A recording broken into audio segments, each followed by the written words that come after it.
Ready? Here we go.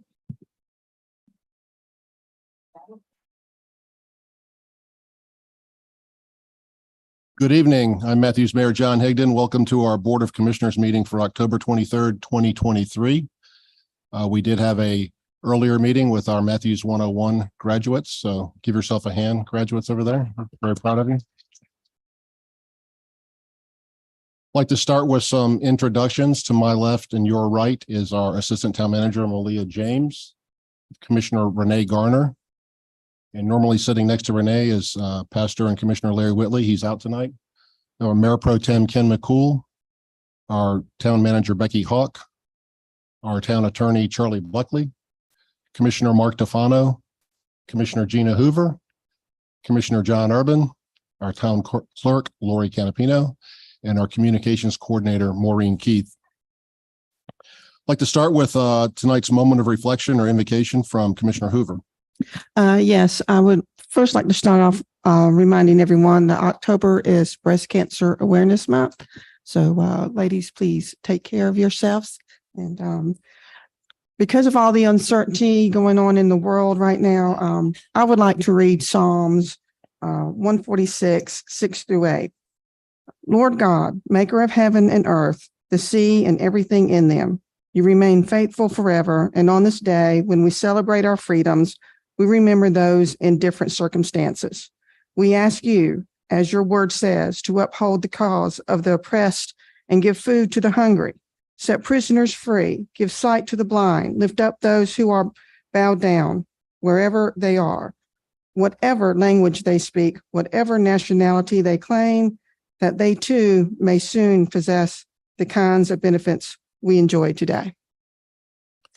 Thank you, Commissioner Hoover.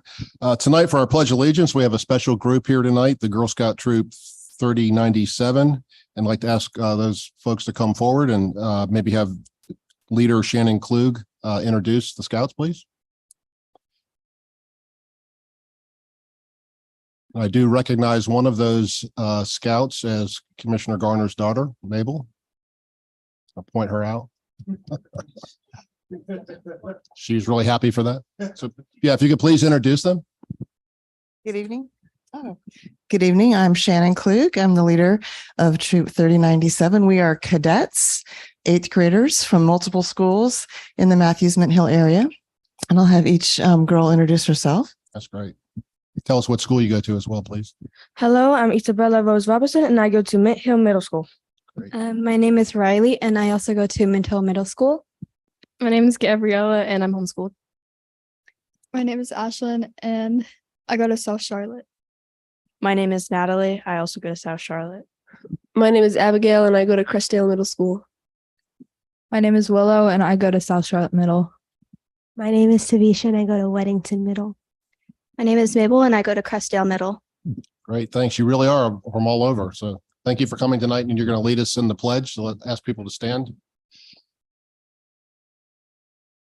All right, whenever you're ready, girls. I pledge allegiance to the flag of the United States of America and to the republic for which it stands, one nation, under God, indivisible, with liberty and justice for all.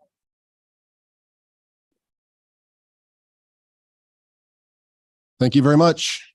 Good job.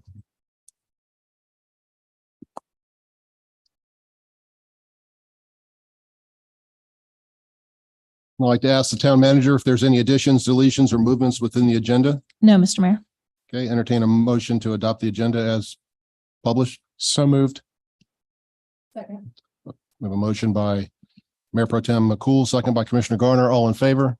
Any opposed? That passes unanimously.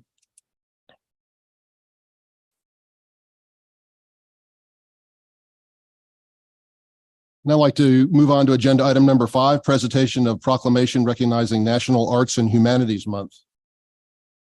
So I'd like to just read this. Whereas the month of October has annually been recognized as National Arts and Humanities Month by thousands of arts and cultural organizations, including the Arts and Science Council, the local arts agency of the town of Matthews and Mecklenburg County, and by communities, counties, and states across the country for 30 years.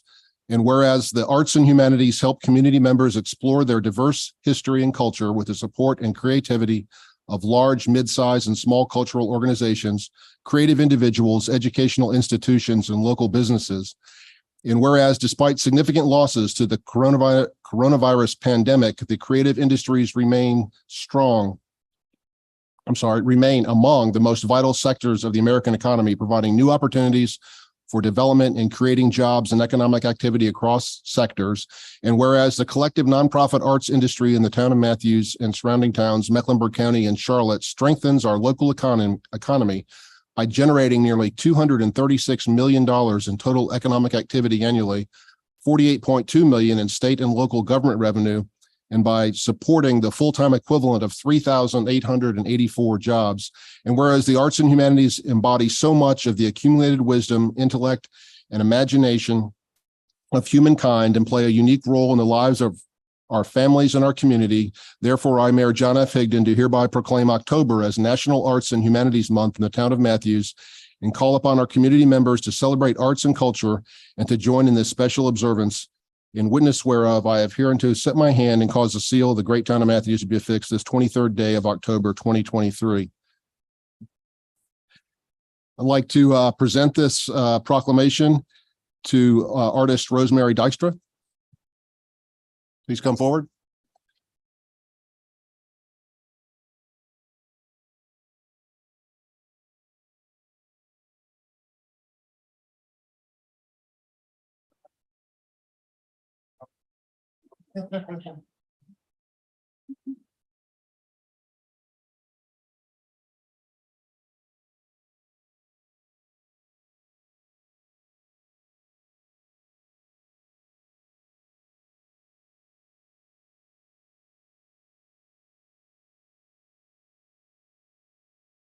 Good evening, Mayor Higdon, commissioners and staff. My name is Rosemary Dykstra, and I'm a full-time artist living and working here in Matthews. My primary creative pursuits are really in the fine arts and the visual arts. I'm a painter. I'm also one of the Arts and Science Council's 2023 Artist Support Grant recipients. And with my support grant, I was able to take an intensive art class and learn more about doing my art and getting it out there, how to market it, and learn some ways to really make my art more vibrant. So it was really wonderful. On behalf of the arts, the artists, and the cultural organizations, businesses, educators, and residents that benefit from your support for local arts and culture, thank you so much for taking the time to recognize the National Arts and Humanities Month. As Matthews joins this collective recognition of the importance of culture, we're reminded of the power of the arts to bring us together and celebrate our common humanity and joy. Thank you and happy National Arts and Humanities Month. Thank you very much. Thank you. I'd like to move on now to our next agenda item, and that's to recognize our Matthews 101 participants. We had a great, very garlic forward dinner a few minutes ago. So, thank you all for participating. You spent the last many weeks learning more about how Matthews, the town is run. And I'd like to ask Maureen to explain a little bit about the program.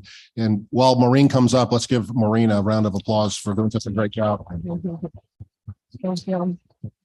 Matthews 101 is a 6-week educational opportunity for residents of Matthews to come here and learn all about the different departments. Each week they spend with different department, learning all about the work that they do, and asking great questions. This has been a great group that's really engaged, had some great questions. And it all ends tonight with their graduation from the program. And they just had a dinner and a Q&A with the mayor and board of commissioners. So if anyone's interested, we'll do the program again soon, probably maybe in the spring or in the fall. And there's more information on our website if you would like to be a part of it. But we do want to recognize you all tonight. So Mayor, if you want to come down, we will present you with certificates and we'll get a group picture after.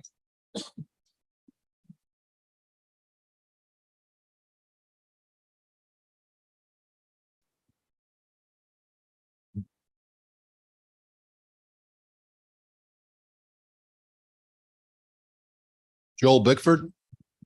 Joel, sorry. There you go. Maribeth Campbell.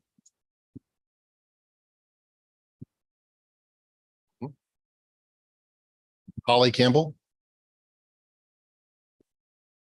Go, Holly.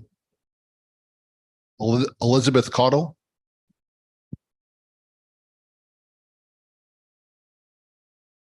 Thank you. Rosa Davis. Thank you, Rosa. Ashley Flaherty.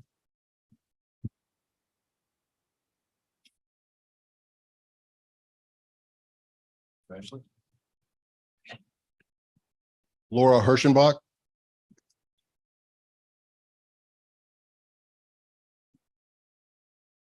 There you go. Melissa Lee.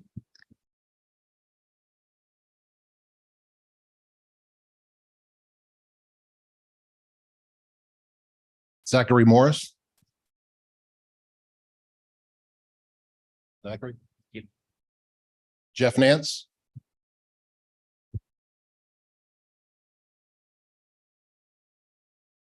Thank you, Jeff. Luis Oviedo. Thank you, sir. Molly Phillips. I think I know who's left. Leon 3. And I teased all these folks earlier. I said they had to memorize all of our names, but I think maybe you should mix all your cards up and see if I can remember your name. But thank you so much. This is a great thing that you did to learn more about how the town is run. So let's do a real quick group picture, which I'm sure you will cherish forever.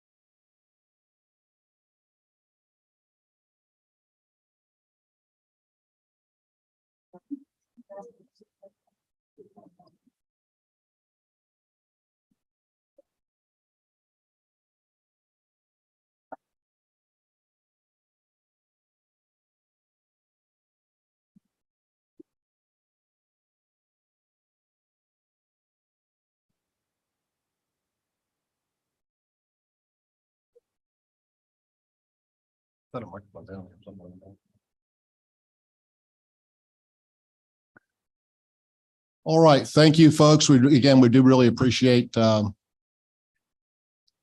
of your time commitment to take the class. And I'd like to encourage anybody that's watching online to also take the class or spread the word to your friends. A few of you said you want to take it again. So that's great. Thank you so much. Move on to the next agenda item, public comment. I don't think we had anybody sign up. Maureen, do we have anybody online that's indicated they'd like to make a public comment? Okay. Move on to the consent agenda. I'll make a motion that we approve consent agenda items A through D2. Second. Motion by Mayor Pro Tem McCool, second by Commissioner Urban. Any discussion? Commissioner Tufano. On items B, I wanted to make sure that the last rendering I saw, it had Matthews Veterans Memorial as part of the plaque. They didn't have the word park. So I just wanted to make sure that the plaque actually was going to say Matthews Veterans Memorial Park. I have not seen the rendering of it, but we'll double check. Yeah, Yep. Thank you. Sure. Okay, we have a motion and a second. If there's no further discussion, all in favor? Any opposed? That passes unanimously. Move on to item 9A, new business. Consider reimbursement resolutions for qualifying project costs prior to general obligation issuance. Ms. Hawk. Thank you, Mr. Mayor, members of the board. This is an administrative function that we have before you tonight. So the bonds were, of course, passed almost exactly a year ago. And as we look to start to potentially incurring expenditures that would qualify for reimbursement, it is in the town's best interest to go ahead and approve these separate resolutions. These resolutions simply preserve our ability to seek reimbursement for these costs if we do issue a bond in the future, if we choose to. We're not obligated to expend any money. We're not obligated to issue any bonds. But if we do go down that path and we have qualifying expenses that we would like to roll into a bond issuance, everything from this date forward that we wanted to include would in fact be eligible if the board approves these resolutions tonight. So I did speak with Tony Blaylock at the Local Governments Commission, and he confirmed that this was the appropriate process to follow and to have the two separate actions on the two separate resolutions. So there is an item later on in your agenda tonight related to Greylock Ridge Road Extension, which is why we're bringing this forward tonight to capture that expense if we want to in the future. But certainly happy to answer any questions at this time. Commissioner Tufano. Other than the Greylock Ridge, is there any other potential expenditures that's being forecast? Not at this time. At a future board meeting, we would expect to bring forward the bond projects that we've been discussing and the prioritization of those and see if there is any interest by the board to move forward with design work on any of those projects. But we would anticipate that that would probably be a December or January conversation at the earliest. Okay, thank you. Mayor Pro Tem McCool. I'd like to go ahead and make a motion that we approve both the reimbursement resolution for qualifying expenses for the Transportation GEO bond, as well as the reimbursement resolution for the qualifying expenses for the Parks and Recreation GEO bond. Second. Motion by Mayor Pro Tem McCool, second by Commissioner Urban. Any further discussion? All in favor? Any opposed? That passes unanimously. Thank you. Thank you. Now we'll move on to item 9B, consider request for additional funding for project HL 0025 Greylock Ridge Road Extension. Dana Stujenki. Good evening, everyone. My name is Dana Stujenki. I do transportation planning for the town of Matthews, and I'm happy to be here this evening to talk about Greylock Ridge Extension Project. We were successful getting most of this road paid for with 100% bonus allocation dollars through North Carolina Department of Transportation in partnership with Charlotte Regional Planning Organization, which is great. Over the summer, we learned and we informed you all that there was going to be a deficit because of construction costs and right-of-way costs. And so at this time, we're now trying to take the $2 million additional dollars that we need and go after a reimbursement program through CRTPO, Charlotte Regional Planning Organization, and it's an 80-20 match. So basically we would be paying $400,000 in total. It's a reimbursement program, but at the end of the reimbursement, we'll only be paying $400,000 of that $2 million. And so I provided you with the memo. So the cost overrun, basically it was 1.776 was the cost overrun. CRTPO requires us to put an inflationary amount of 10% on that, which we did. And that came to where that comes to 1.953600 is that total in the, thank you so much. So everyone can see that total shortfall is 1,953,600. And so it's about, our match is, like I said, about 400,000. And so this grant is due October 31st. And Dana, just to clarify some of the conversation that you and I had had, we are, of course, early in this process. And so at this point, though, we do believe that this is a worst case number, and we are hopeful that it will be much better. Can you speak to that a little bit? Sure. A lot of this is wrapped up in NCDOT's right-of-way costs that they have assessed for us. We did not do right-of-way. NCDOT was responsible for doing that right-of-way estimates. And they've said, and we've seen with the two properties that have settled already, that they settled for much lower than what was estimated. We can't guarantee that that will continue to happen. I don't have a crystal ball, but I'm cautiously optimistic that we're on target. And any of the savings that we may get from right away, we don't know what inflation is going to do with construction. So we feel like we're well positioned that by the time we get to construction, we will have enough money in the bank. But I say that with caution because, you know, we just don't know what the world's going to hand us tomorrow. And so we hope we do the best we can in terms of creating these estimates. Commissioner Tufano. Yes, when the construction is all finished, does the town of Matthews have 100% control over that entire right of way?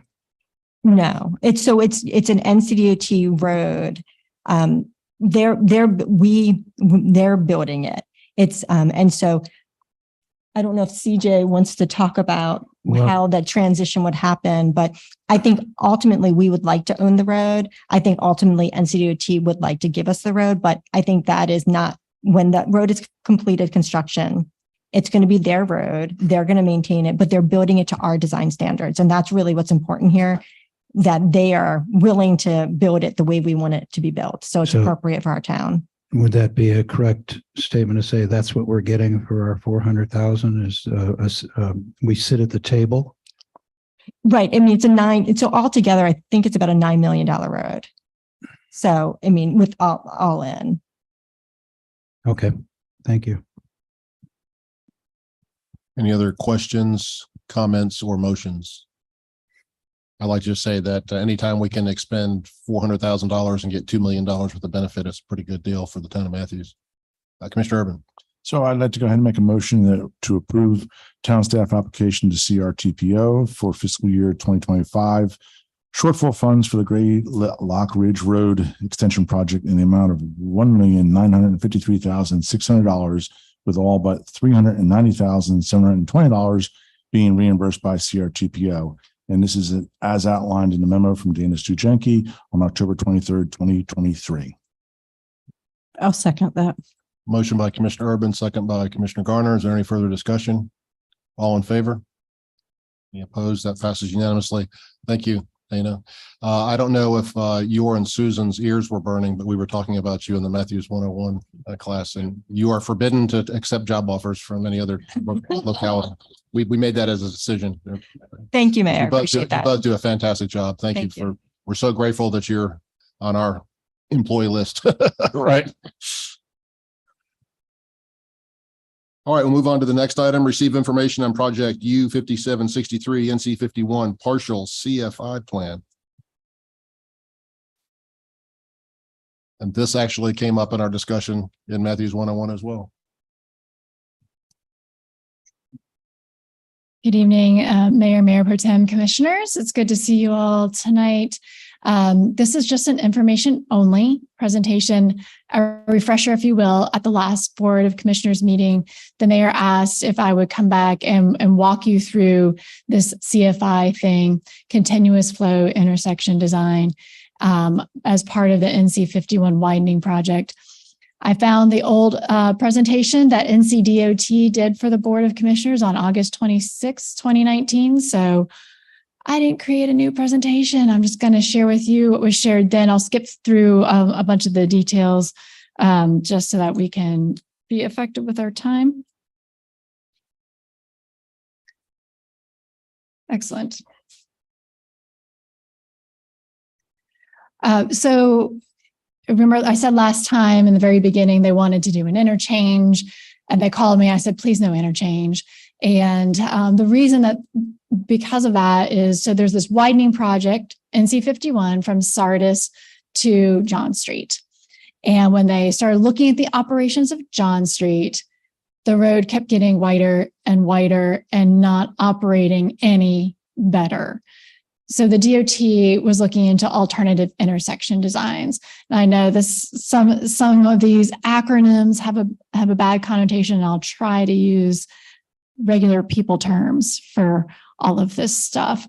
But when they brought to us the best operational intersection was called a continuous flow intersection.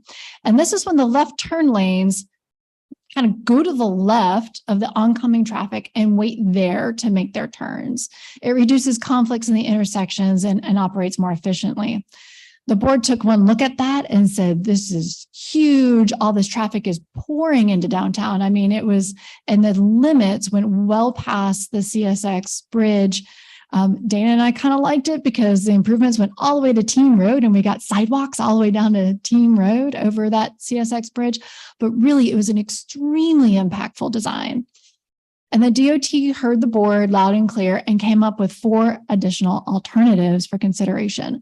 And that is what they presented in August of 2019 to the board.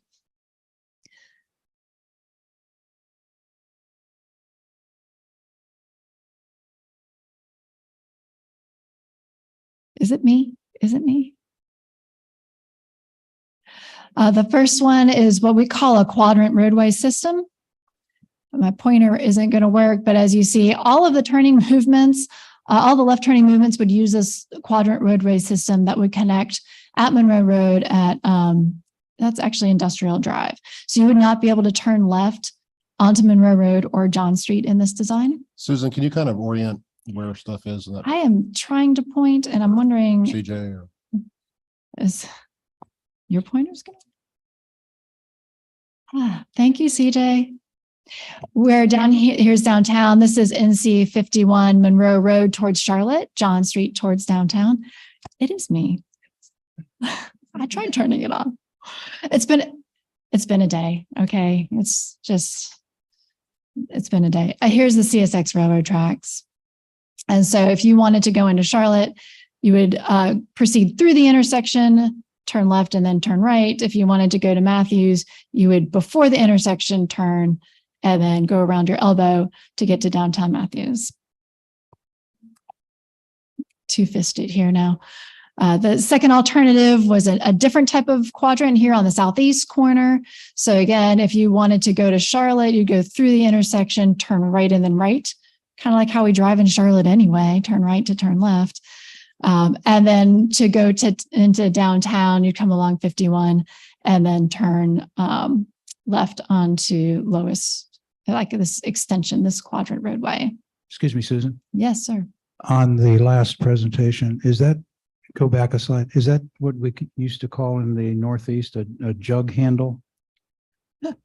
It does look like a jug handle. It's still a quadrant roadway system because it takes up more land than the jug handle. It was just kind of a big loop. This is a lot larger movement. While we're on that subject, the jug handle conversation came up, I'm certain, in the past. Is there a reason why that wasn't implemented in one of the designs? That's a good question. You don't see a lot of jug handles here, do we? No. Definitely not like we did in the Northeast. So, Dana and I are always looking for like network roads too, as opposed to like these kind of bump outs that are inefficient for bicyclists and pedestrians to negotiate. But I'm not sure that that's the reason why. I don't really have a good answer for you. I apologize. Okay, so it never really came up in any of the planning sessions? No, I think CJ had something he wanted to say. CJ is commenting that the jug handle is a smaller device. This quadrant roadway has much longer stacking opportunity than a jug handle would. Okay, thank you. You're welcome. Then the DOT said, well, let's look at quadrant roadways in both, and still operationally wasn't coming up great. So they modified, their fourth alternative was a CFI on one side of the intersection, that the high movement here going towards Charlotte, and then just having a U-turn for the movement into town. So previously there were dual lefts coming in. Now there's that single left, that's a U-turn to come into John Street. They did these really complicated charts I'm not going to go through, but just to let you know, they analyzed every intersection with these measures of effectiveness. So I'm going to try to get through these to the summary sheet.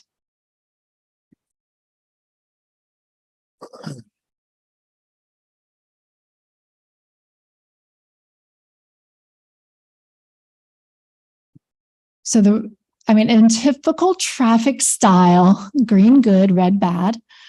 And you see how based on the measures of effectiveness, alternative 1, which was that northeast quadrant that came out onto Industrial Drive, and alternative 4, the partial CFI, the partial continuous flow intersection combined with the median U-turn movement provided the best measure of effectiveness in both the morning and evening peak hours. But additionally, a bicycle and pedestrian expert that works for NCDOT did a very comprehensive pedestrian level of service analysis for alternative 1 and alternative 4. And you see that alternative 4 has the best pedestrian level of service which is that median U-turn reduced conflict intersection.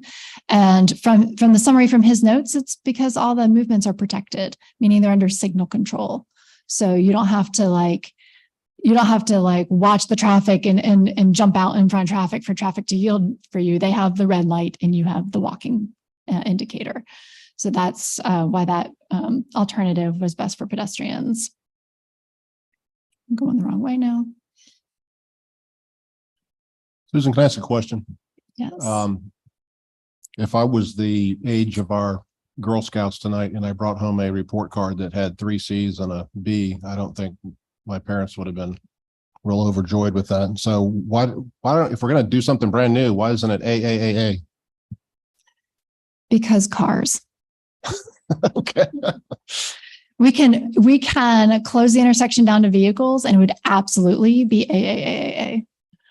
And I mean, but really there's always going to be a pedestrian vehicular conflict. Now we see here there's an A here on the east leg of the northeast quadrant.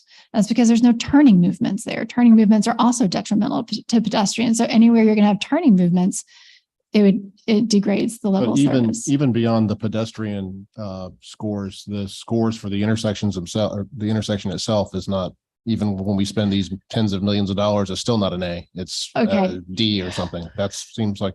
So I'm happy to come to an informational meeting and explain level of service because it's a little more complicated than that. An intersection or a roadway that's a level of service A is completely free flow.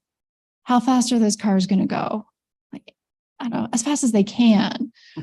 Right. And Dana and I are working to slow down cars in the town. So a little bit of congestion is okay. A level of service C on a roadway means it's right sized. To us, it means it's right sized and that you can't free flow and go as fast as you can through our town. A little bit of friction is okay. Okay. Thank you.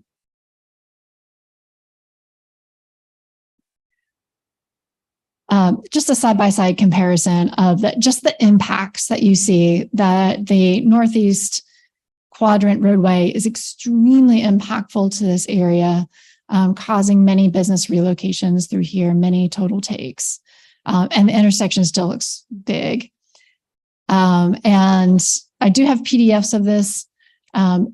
There's still a couple takes along the northeast quadrant and then this northwest quadrant, which brought this whole thing back to light. But the southern quadrants remain largely unimpacted. John Street remains largely unimpacted by this design. The bridge over CSX remains largely unimpacted by the design of the partial CFI and the median U-turn design. All of that also meaning the cost for this intersection type is much less. And cost is a big thing with DOT right now. In either scenario, there's a median on Monroe Road, restricting turning movements of those businesses along Monroe Road. Now, I do have PDFs of the design. If you want to really dig in there, we can do that. How many lanes is that on the left side of the CFI? This is 11 lanes. It's 11 lanes. And, you know, the full CFI was 10. And the only reason this one's 11 is because that left turn movement carries through. But the full CFI was 10 lanes on all sides. On both legs, 10 lanes. The traditional intersection, CJ and I were talking, we thought it was 12 lanes for the traditional intersection. So it's still less, but it's also has these medians for that pedestrian safety. And so how you read this plan is that orange is existing pavement, yellow is new pavement, red is concrete, and green is grass. Because Dana and I asked for any median over 8 feet to be landscaped. And your left turn movement is this movement here going into Charlotte, coming off of NC 51. Your left turn movement coming into town from 51 goes through. And there's kind of like that jug handle you were talking about, but there's no queuing in this. This is just a U-turn. So it's not very far out of the way. We've seen other designs from DOT where those U-turn movements are a half a mile away. Right, we've seen that design on other projects. This one does keep it less impactful on most of the legs, but on that western leg, it is wide. It's wide on the quadrant system as well. Is there a pedestrian crossing on the western leg? Oh, yep. So there's one that crosses you to the median, to the median, to the median, and across, all under signal control. Well, I'll repeat what I said in the 101 meeting. I think you need to put a chapel in the middle so you can pray that you get across the other 6 lanes when you get to the middle. That just seems so huge. It's a long crossing, but you are under signal control, so you wouldn't have to jaywalk any of those. Commissioner Tefano, do you have a question? Yes, I do. Susan, the presentation on the left, I want to make sure that that's our quadrant roadway, no left turns design of 2019. That's what it appears anyway. It's no left turns in the intersection of 51 and John Street, correct? Right. There will be left turns at other intersections in this design. Right. So I just want to make sure that I'm looking at the PDF right now, and it appears that the east-west traffic patterns are relatively the same as what they are at the moment. In other words, there's 2 lanes of through traffic, there's 2 left lanes, there's 1 right lane currently, although they may not be as long as what you have drawn here. But I just want to make sure that I'm understanding that the east-west corridor remains relatively unchanged. The Monroe Road, John Street corridor? Yes. Remains relatively unchanged in that design. Yes. In So- both designs. In both designs. Yeah, I just wanted to be certain because any other change would have immediately begged the question of what happens further down from the intersection. In other words, on John Street. So the major change is in the north-south corridor. Correct. Okay. All right. That's my question. That was the answer that I was looking for. Thank you. When might this be built? So I looked up the STIP, the State Transportation Improvement Program. It's scheduled for right of way in 26 and construction in 29. Okay. Thank you for the update. Does anybody have any other questions? Comments? All right. Thank you. Thank you very much. Appreciate it. Move on to item 9D, receive the monthly budget report from our Finance Director, Teresa Falk.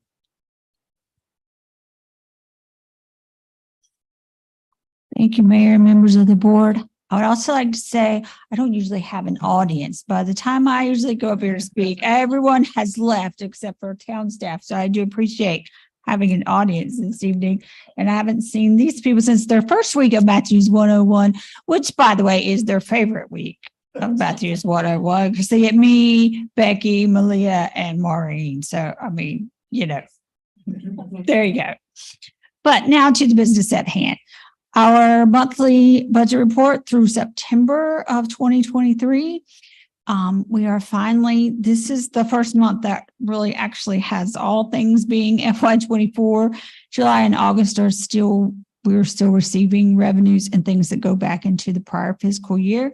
So ad valorem tax collections are tracking basically percentage of budget about the same as they were this time last year. Of course, however, with the change in the tax rate, the actual dollar amount is close to 22% higher than it was at the same time last year.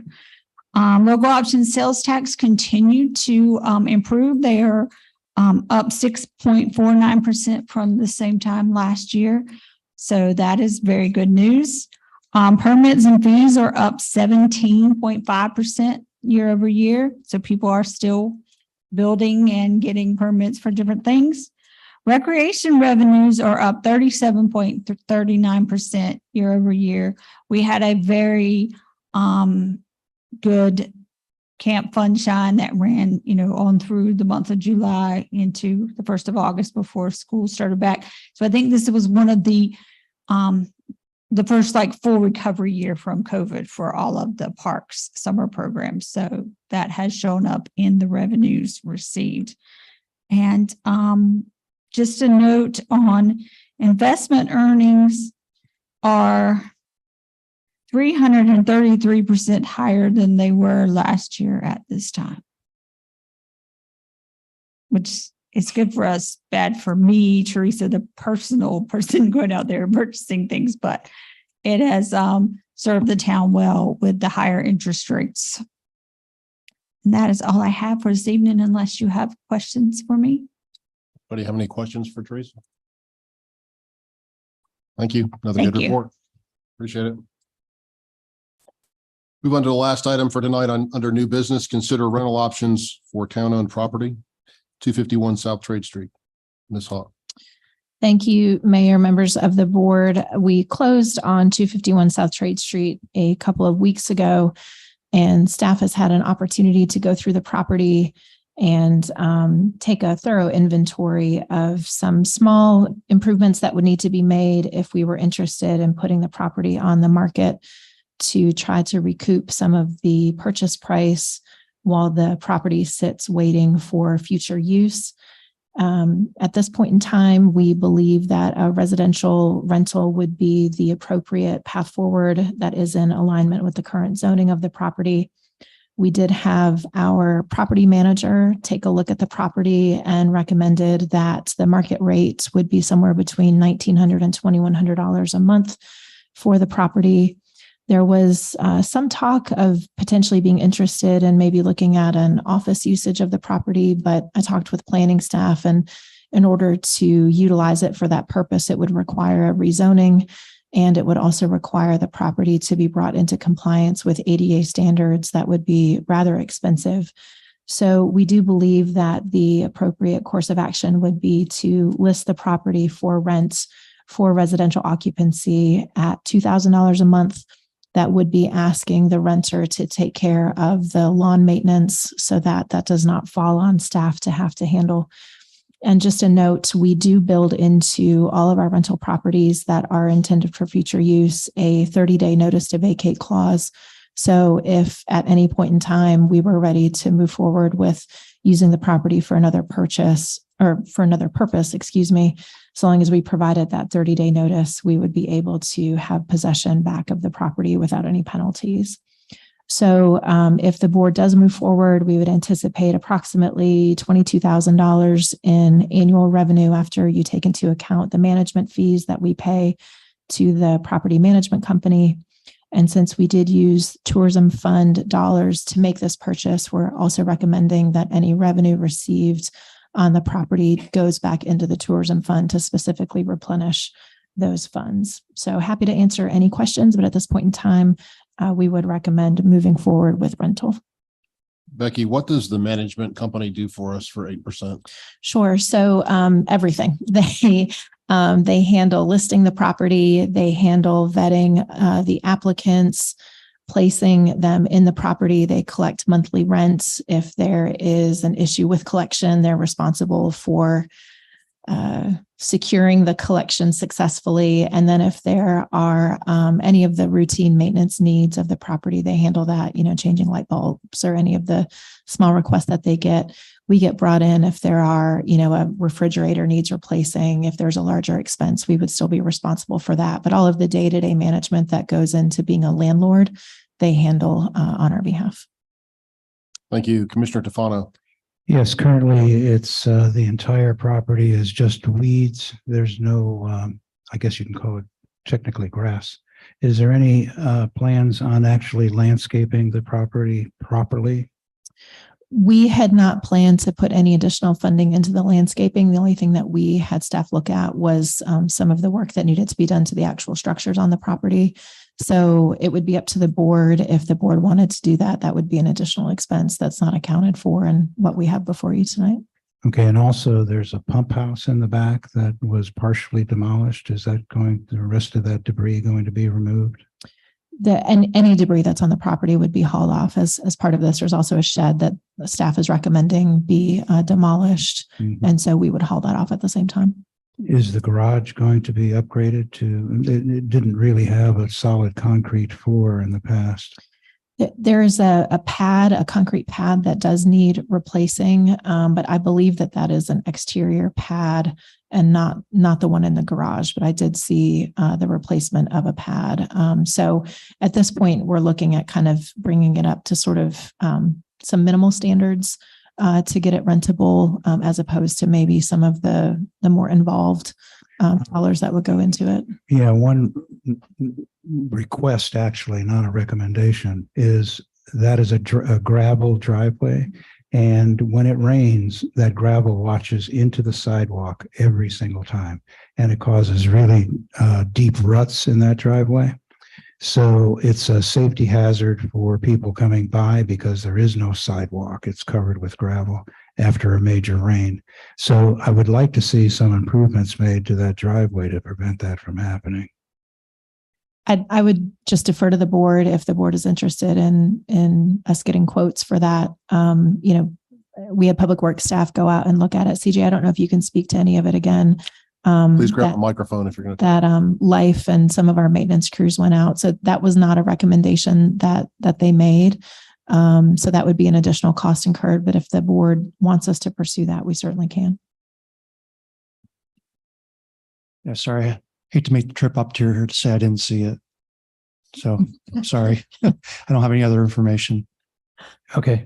Thanks, CJ. Do you have any idea ballpark what it costs to pave a driveway? Depending on the length. So a lot of times we do recommend paving up from a sidewalk if it's gravel, not necessarily the whole driveway, Put a at least skirt on some it. so that it doesn't wash down, like Commissioner Fano mentioned. We could bring that back. So right now we're expecting about a $12,000 cost incurred, but we could take a look at what might be maybe a partial solution to alleviate what you're talking about, Commissioner Tofano. We can bring that back as an additional to do with a cost estimate to the board, within a couple of weeks. That shouldn't be an issue.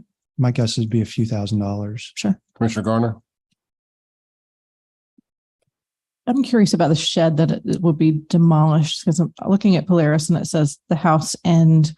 It looks like 2 sheds were built in 1926. So it's a 97-year-old structure. And I want to make sure we're discussing sort of the historical value of these spaces while we're talking about future use as well. I know staff looked at it just from a stability standpoint. So if there's an interest in preserving rather than demolishing, I think we'd have to get probably a different set of experts in there to take a look at it. But there was a concern just about the stability of that structure, which was why it was recommended for removal. I just want to make a note that the structure's been demolished. There's only one standing wall left. There's nothing but debris there. I'm just looking at what the Polaris says, and it shows 2 sheds and a storage room were built in addition, I guess, to the house in 1926. So I'd be curious about the history of the property and maintaining some of that. I would like to know more about it before we say one way or the other. Personally, I mean, I think it's something that's important to Matthews, is the history of our buildings, and especially in downtown. So there's some due diligence that I think we owe residents of Matthews before okaying demolition of something almost 100 years old. The former owner was in the process of taking it off the property, and so it's literally demolished. When the town bought it, it was in that state. So if there's going to be any preservation, I don't know what there would be to preserve. I understand what you're saying, Commissioner Tofano. I'm just saying that we should do some sort of understanding of what's there now. You're talking more about the house. I'm talking about all of it, Well, sort of an inventory of the property. No, there was I'm sorry, go ahead. Go ahead. I would just like to make a suggestion that we do some due diligence before we say tear anything down, including what is a partial wall. If having not walked the property, I would like some more information. Okay, fair enough. Do we need to vote on that, or can we just defer this to our next meeting? Charlie? I'm not sure what the action is. You just authorize additional improvements, or Authorize staff to. I think that can be about just by direction. So Commissioner Garner, are you recommending that we don't do any of these improvements until we study the historical worth of the structure? Is that what your recommendation is? That would be my recommendation, yes. Okay. And out to take a look at the property. I mean, Commissioner Tavano, I have not. I'm not an expert in construction. I can't tell you which building was built when. I just would like to know from somebody who has an understanding of that, what we're dealing with. well, I do know the Mr. Simmons, who was unfortunately passed away at an early age. He did recognize that that was an historic structure, but he also said that it was also a safety hazard. So he commenced to start to tear it down before he passed away. So there's only one small portion of one small wall left. It was a well cover is what it was. There was a well there. I think that I have a second to move forward with this, if that's okay. The ask is just giving Stuart Gray a call at Landmarks and saying, Stuart, can you check out the property? Yes. That's it. That's fine. Yes, that's a more direct. That's what we're looking for. Yeah. So direct staff, contact Stuart, run up the flagpole. Before we do anything Before we do anything, Okay. just to make sure. Yeah, we'll bring it back in 2 weeks So- with that information. Sure. So we want to vote on this? Do we need to vote on it? Okay. We're Okay. good. Thank you. I believe we have it then. Wow. I'll tell you what, the Matthews 101 folks came on a remarkable night. We're usually here till about 1 o'clock in the morning. This is the fastest we've done a meeting in 10 years, maybe. Yeah, come back next time. Maybe you're good luck. We'll move on then to the mayor's report. I have a couple items. First, I'd like to recognize my church, which is Matthews United Methodist Church, and our community, really, because a lot of people that not only from that church, but a lot of people from our community helped participate this past Saturday on what they called a potato drop, where about 200 volunteers bagged 42,000 pounds of potatoes to distribute to nonprofits in the area. So I'm thankful for anybody that participated in that effort. There's a lot of people from the town came together to do that, and it was for a really good cause. So I want to thank folks for that. Secondly, I want to remind everybody that before we have our next meeting, we'll have a little thing called an election. So there's going to be a candidates forum at the Levine Center sponsored by the Matthews Mint Hill Weekly on October 30th at 6:30 p.m. So please come to that if you want to see where your favorite candidates stand on the issues. And finally, I just want to do a brief remembrance. I attended North Carolina State University, and in the very early 80s, one of the first people I met at North Carolina State was a civil engineering student named Scott Cole. And most of you know that Scott Cole went on to become our Division 10 NCDOT engineer and worked very well with the town. He was very reasonable and did a great job. He retired from NCDOT in 2019, and I teased him that he was able to retire at such a young age, but he went on to become a consultant with RSH Group and was working with our staff up until last week. This past Monday, unfortunately, he passed away while jogging, had a massive heart attack at the age of 59. So tonight I'd like to remember Scott and just remember all the great work that he did for the town. And I think, and I said this at our last Charlotte Regional Transportation Planning Organization meeting, I think if Scott were here, he would tell us to live each day to the fullest, because you never know when your time is up here on earth. So I think he certainly didn't expect to pass away when he went out for a jog. But great person and a great friend of Matthews, and I want to remember him tonight. Let's move on to the town attorney's report. No report, Mayor. Okay, town manager report. No report. We're going to move on to agenda item number 13, closed session pursuant to North Carolina General Statute 143-318-11A4 to consider economic development, and 143-318-11A5 to consider acquisition of real property. I'd like to call for a motion to go in closed session pursuant to the statute I just mentioned. The participants are to include myself, the Board of Commissioners, the town attorney, the town manager, the assistant town manager, the planning director, and the town clerk. So moved. Second. A motion from Commissioner Gardner, a second from Mayor Pro Tem McCool. All in favor? Any opposed? Please leave.